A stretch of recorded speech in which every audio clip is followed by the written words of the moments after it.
আজি আমি ID card unique disability ID card কেনেকৈ এপ্লাই কৰিব লাগে সেইটো শিকিম। ফাৰ্ষ্টতে আপুনি গুগলত যাব। আপুনি ল্যাপটপতো কৰিব পাৰে আৰু মোবাইলতো কৰিব পাৰে। ল্যাপটপত মই সুবিধা পাওঁ কাৰণে কৰিছোঁ। আপোনাৰ UDID এনেকৈ আপুনি ক্লিক তাতে টাইপ কৰি দিব। তাৰপিছত আপুনি ইয়াতে ক্লিক কৰি দিব, আহি গ'লে ন অপশ্যন। তাৰপিছত ইয়াতে আপুনি এনেকৈ এটা স্ক্ৰীন আহিব আপোনাৰ। তাৰপিছত আপুনি UDID কাৰ্ড ষ্টেটাছতে ক্লিক কৰি দিলে হ'ল। তাৰপিছত আপোনালোকৰ চাওক এপ্লাই ফৰ UDID আহিব, লগইন আহিব। তাৰপিছত ট্ৰেক ইয়ৰ এপ্লিকেশ্যন, মানে আপুনি যদি অলৰেডি এপ্লাই কৰি থৈছে আৰু কাৰ্ডটো অহা নাই তেতিয়া ট্ৰেক কৰিব পাৰি কি হৈছে মানে ষ্টেটাছটো, আৰু আপোনাৰ নেক্সট প্ৰচিডিউৰটো তেওঁলোকে জনাই দিব তাতে। আমি যেতিয়া আজি UDID নতুন কাৰ্ড এপ্লাই কৰি আছোঁ, এইটো এপ্লাই ফৰ UDID আপুনি গ'ল। তাৰপিছত ৰেজিষ্ট্ৰেশ্যন ফৰ্মটো আহিব, তাতে আপুনি বাচ্চাটোৰ ডিটেইলছবোৰ পাৰ্চনেল ডিটেইলছবোৰ ফিল আপ কৰিব লাগিব। এপ্লিকেণ্ট ফুল নেম, এইবোৰ যে চিন দেখিছে ন ৰেড কালাৰৰ এনেকুৱা ষ্টাৰ নিচিনা, সেইবোৰত আপুনি কম্পালচাৰী এইকেইটা ফিল আপ কৰিবই লাগিব, এইবোৰ ফিল আপ কৰিব লাগিব। আৰু কিছুমান থাকে আপোনাৰ দেখক মানে চাওক এয়া ইমেইল আইডিটো নকৰিলেও হ'ব। ডেট অফ বাৰ্থ আপুনি কৰিবই লাগিব, এইবোৰ ৰেড চিম্বলটো আপুনি চিলেক্ট কৰিব লাগিব। আৰু লেংগুৱেজৰ ক্ষেত্ৰত আপোনাৰ ৰিজনেল লেংগুৱেজ বহুত থাকে, তো আপুনি কোনটো ৰিজনত আছে সেইটো বেচিছত আপুনি চিলেক্ট কৰিলে হ'ল। নেপালী, ওড়িয়া, তামিল, সংস্কৃত, উৰ্দু এনেকুৱাকৈ। তো আমি হিন্দী কৰিম কাৰণ এছমিছ অপশ্যনটো অহা নাই।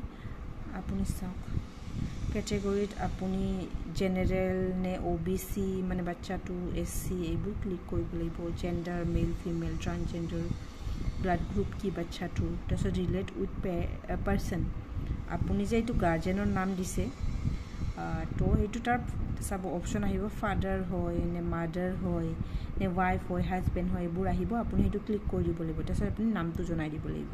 ছাপ'জ কোনোবা পেৰেণ্টছৰ লগত আছেহি এতিয়া, তো গাৰ্জেনটো ফাদাৰৰ নাম হ'ব, নাইবা যদি ফাদাৰ নাই মাদাৰৰ হ'ব। আৰু ইফালে মাদাৰ ৱাইফ যি আপোনাৰ বাচ্চাটোৰ মতে সকলো বাচ্চাৰে বেলেগ বেলেগ হ'ব। গাৰ্জেনৰ কণ্টেক্ট নাম্বাৰ ফোন নাম্বাৰটো দি দিব লাগিব।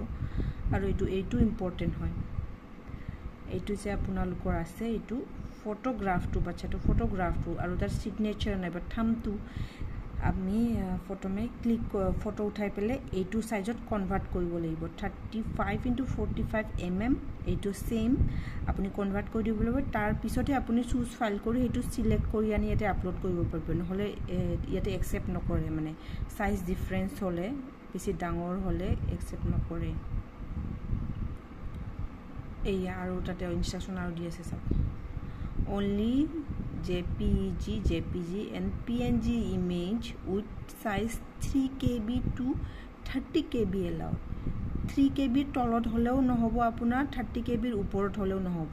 এইটোৰ আণ্ডাৰত আপুনি আপোনাৰ তাৰ ছিগনেচাৰটো থাম্বটো আপুনি হেৰি কৰি ল'ব লাগিব, ৰিচাইজ কৰি ল'ব লাগিব। আৰু আপোনাৰ ফটোৰ ক্ষেত্ৰত 15KBৰ পৰা 100KBৰ ভিতৰত এলাউ কৰে তেওঁলোকে। অপশ্যনেল ডিটেইলছ, এইখিনি অপশ্যনেল হয়। এনুৱেল ইনকাম কিমান, কোৱালিফিকেশ্যন কিমান বাচ্চাটোৰ, এমপ্লয়মেণ্ট ডিটেইল এইবোৰ মানে অপশ্যনেল নিদিলেও হয়, আপুনি দিবও পাৰে নিদিবও পাৰে। প্ৰুফ অফ আইডেণ্টিটি কাৰ্ড, আপোনাৰ চাওক এইবোৰ ৰেড মাৰ্ক কৰা আছে ন, এইবোৰ কম্পালচাৰী হয়, এইবোৰ আপুনি ফিল আপ কৰিব লাগিব। এড্ৰেছ, আপোনাৰ এড্ৰেছখিনিতো তাতে আধাৰ কাৰ্ডত বাচ্চাটোৰ যি আছে এনেকৈ। আৰু এইটো আপোনাৰ এড্ৰেছৰ হেৰি ক্ষেত্ৰতো আপুনি ইয়াতে 10KBৰ পৰা 500KB এলাউড কৰে, তাৰ বেছিও নকৰে কমো নকৰে। এড্ৰেছ এইখিনি ফিল আপ কৰি ল'ব। এইটোতে থাকে আধাৰ কাৰ্ডত আপোনালোকৰ। ডিচেবিলিটি ডিটেইলখিনিও কম্পালচৰি হয়। আপুনি ডিচেবিলিটি তাৰ কি হয়, আপোনাৰ ব্লাইণ্ডনেছ নে ল' ভিজন নে hearing impaired, locomotor, cerebral palsy, intellectual disability, mental illness এনেকুৱাকৈ, এচিড এটেক ভিক্টিম এনেকুৱাকৈ, স্পীচ লেংগুৱেজৰ প্ৰব্লেম নে এনেকুৱাকৈ আহি যাব অপশ্যন, আপোনালোকে ফিল আপ কৰি দিব। দেন আপোনাৰ কোনটো হস্পিটেলত যাব, কাৰণ চাওক এতিয়া ফৰ্ম ফিল আপ কৰি ল'লে, এতিয়া আপুনি কোনটো হস্পিটেলত তাক এছেছমেণ্ট কৰাবলৈ যাব তাৰে অপশ্যন আহিব। এতিয়া ইয়াতে অপশ্যনবোৰ নেদেখাব, কাৰণ আমি ইয়াতে এড্ৰেছ ইয়াতে ফিল আপ কৰা নাই ন। আপুনি যেতিয়া ফিল আপ কৰিব তেতিয়া অপশ্যন আহি যাব, এইখিনি আপুনি এই ছাইডত এইটো ক্লিক কৰিলে অপশ্যনখিনি আহি যাব, আপুনি তাতে ক্লিক কৰি দিব, হৈ যাব। তাৰপিছত এইবোৰটো ইজি, এইবোৰ ক্লিক কৰিব লাগিব। চাওক এইটো কম্পালচাৰি যাহা আছে ন, তাতে ক্লিক কৰিব লাগিব। তাৰপিছত আপুনি ছাবমিট কৰি দিব, হৈ যাব। তাৰপিছত আপোনালোকৰ অপশ্যন আহিব যে আপোনালোকৰ এইটো এপ্লিকেশ্যন নম্বৰটো কাৰ্ডখন আপোনাৰ ডাউনলোড কৰিবলৈ অপশ্যন আহিব। সেইটো ডাউনলোড কৰি ল'ব। ৰেজিষ্ট্ৰেশ্যনৰ এনেকুৱাকৈ ৰিচিপ্ট এটা আহিব, ডাউনলোড কৰি ল'ব দুটা। তাৰপিছত জেৰক্স কৰি পেলাই যোনটো হস্পিটেলত আপোনালোকে ক্লিক কৰিছিলে এইখিনি জেগাত ইয়াতে আপোনাৰ হস্পিটেলত তাতে যাব, তেওঁলোকে আপোনালোকক গাইড কৰি দিব। Thank U.